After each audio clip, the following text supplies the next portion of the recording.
Most people have huge problems identifying highs and lows, and that is because the market is fractal, and also because, especially as a beginner, it is quite hard to differentiate between significant highs and lows and minor swings. People don't really know when a high or low gets broken, what that means, because they don't know how to identify whether that high or low has any meaning or any significant meaning. Let's take a look at how we do it here. First thing I do when I mark my highs and lows is I go to the M15. And then I first mark the highs and lows which have already been broken and retested, like this one. And the absolute highs and lows you can see as well. And then we can go on to the minor highs and lows. And okay, so what we see is obviously a trading range. And as long as we are in that trading range, we are not really interested in trading if the price action on the M5 is not trendy. What can happen, of course, is that the M5 develops a trend inside this 70 pips trading range, and then of course we want to be in. For example, now we broke through this low here, and then we broke through this low here and through this one. So once we broke through this low and we would have gone back up here and made a retest, that would, for example, have been a viable trade. So let's zoom in a bit. We retested this, and this would have been a okay entry. This would have been an okay entry as well. And then we go down.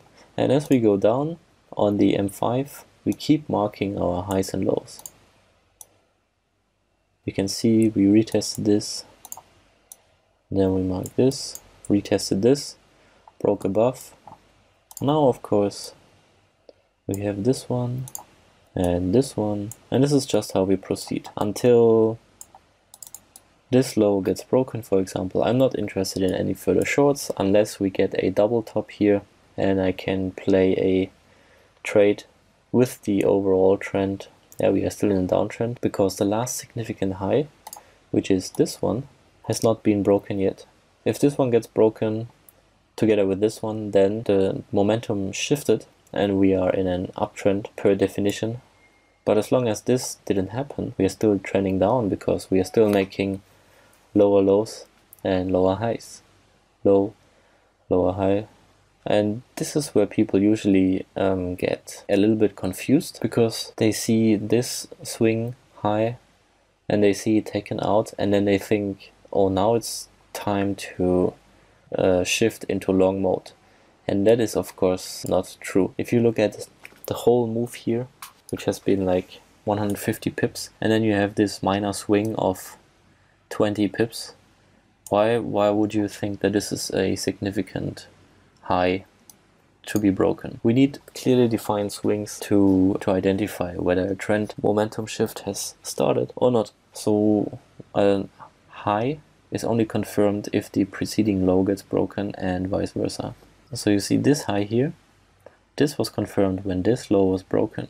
And then you see this high here, this isn't even confirmed yet because this low wasn't broken. So if this high gets taken out, this is simply a complex pullback. But as long as this low doesn't get taken out, this high is not confirmed. So if this high breaks, I don't really care about it. I want to see this high get taken out for a shift in momentum. And this will be my last significant high, because the preceding low has been broken. And now it gets more interesting, because we had this high here, this low got taken out,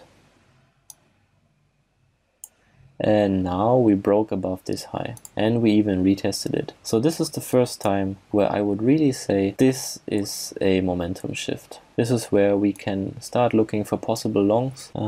Interesting also, we had the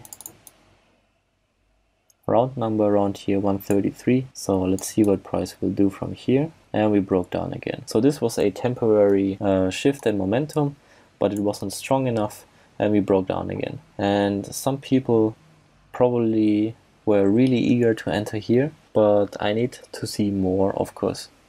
to get in, or if I get in here, it is still against the macro trend. And if you go to the M15, we are in this area, we are still against the macro trend. And then of course on the M15, the last significant high is still up here.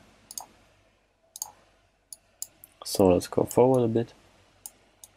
We break down here. Now this is not really, again, this high is only confirmed if this low gets broken. So if this gets taken out, then this is still a complex pullback for me, nothing else. Now it gets more interesting because we make 3 waves to the top, so 1, 2, 3. This also indicates a momentum shift. I still wouldn't be able to tell market direction only from this action here. It could both go long or short here. Now we broke below this low, made this double bottom, double top. Still a very rangy price action, nothing I want to trade yet. This is a double bottom after we broke above this confirmed high, so this would be sufficient for me to go long, for example. Yeah, and we go on and on and on and mark our highs and lows, and this is how we identify a trend. And then important is that you always need to have this plan. If this low gets broken, this means that we are shifting momentum and now we are in a downtrend. And if price gets back here, together with the pivot, for example, then I can consider a short.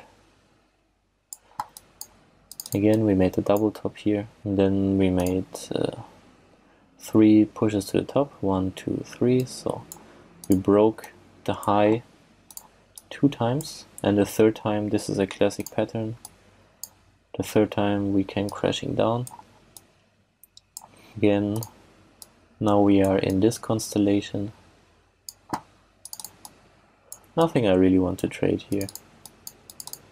And that is okay. Sometimes one pair doesn't give you a trade for 5, 6, 7 days. And that is just the nature of the markets. This is how our strategy works.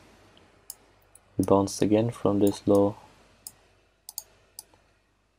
And then we finally broke out. But if we are in a range like this, we as trend traders have nothing to trade here. And now, this is very obvious that we are in a downtrend now. We have this significant low, and once this gets broken, think about getting in. Yeah, this, for example, this would be a trade I take. We have a 1, 2, okay, we have this 1, 2, 3 structure here. Then a consolidation during the Asian session, and then when the London session starts, the Frankfurt Open, this is when we get a continuation move. So this is where I would get in, of course depending on the M15 price action as well. And then we would take our stops above here, so 16 for 20, go to break even, take some partial profits, and it went down to 100 pips, 90 pips. Plenty enough to take profit. And then we just start the game again. This would have been a okay entry because of the retest of these highs. And also there's almost always a round number around. And here we are today. To recap, a high is only confirmed if the low before gets broken, and vice versa. And we have to distinguish between complex pullbacks and a shift in momentum. If we have a complex pullback with multiple waves, then momentum shift is not confirmed until the last significant high or low gets taken out. And then we have to mark up our charts and make up our mind and then say, if this high or this low gets broken, this is when a momentum shift has happened, and this is when I want to join the action.